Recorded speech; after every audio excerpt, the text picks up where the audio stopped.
বলো বলো। বন্ধুরা, আমার বাগানে একটা বর আছে, সেটা বৃষ্টি হয় কারণে আর ওরা এইভাবে এইভাবে তারপর ধরে আছে, তাই জন্য আমি তুইলা মুসলাম। তোমার বাগানে কি কি গাছ আছে দেখাও। আলু, পুঁই শাক, বেগুন, বেগুন, না পুঁই শাক, বেগুন, রসুন, ঢেঁড়স। আবার রসুন। এই যে দেখুন বন্ধুরা, আমাদের বাগানে মোটামুটি 5-6 রকমের শাক সবজি আছে।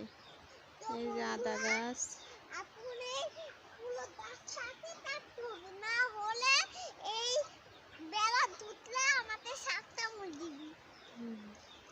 আমরা অনেক সুন্দর করে টাটকা টাটকা সবজি রান্না করতে পারি। এই যে কলমি শাক। আর শুনুন বন্ধুরা, শুনুন বন্ধুরা শুনুন, এলা আমরা এমনি লাগাইনি, আগে থেকে লাগাইনি, এলা আমরা বাজারের থেকে কিনে আনিছি। তো বন্ধুরা, আস্তে আস্তে রোদ আসছে, তুমি চলো।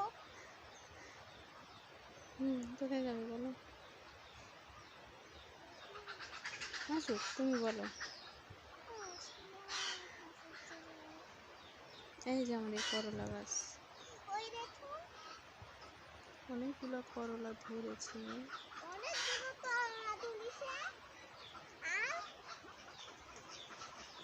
অনেক বড় বড় দেখবেন, তারা বাইরে চলো তোমার বাইরে তুমি দেখাই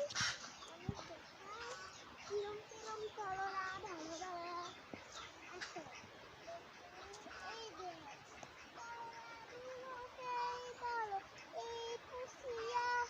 আপনি দেখেন, এই দেখুন আমাদের কি সুন্দর সুন্দর করলা, আর দিয়ে দেখালে তাহলে এটি এসে নিয়ে যান। ভালো ভালো করলা, একদম ভেজাল নাই। তো দেখছেন বৃষ্টি হয়ে তাতে কতল হয়ে গেছে। এই দেখেন আমি এখানে পা দিচ্ছি আর ঝপঝপ পড়ছে, একবারে ঝপঝপ পা ধোয়া যায়। এই দেখো তাহলে পা মাখলে ধোয়া যাতে পারে। এই দেখো এই বড় পুতুলটা এখন আমি আমার ছোট পা শুরু লাগে। এখন শেষ করো বন্ধুকে বলে।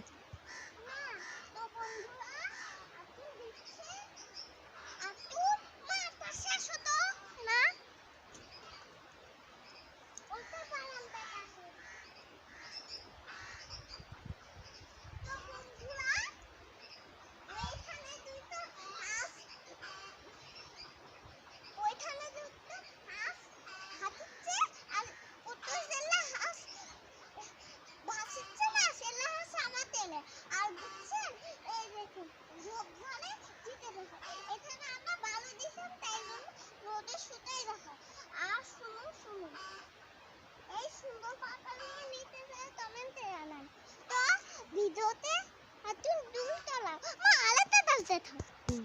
এই যে তো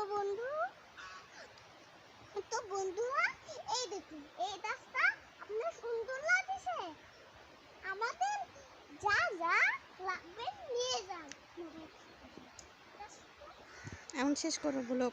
তো বন্ধুরা আমার আরেকটা ব্লগ আছে, আচ্ছা এটা শেষ করো, এটা শেষ করো। তো বন্ধুরা মা দাও না প্লিজ। দিছি, শেষ করো এখন।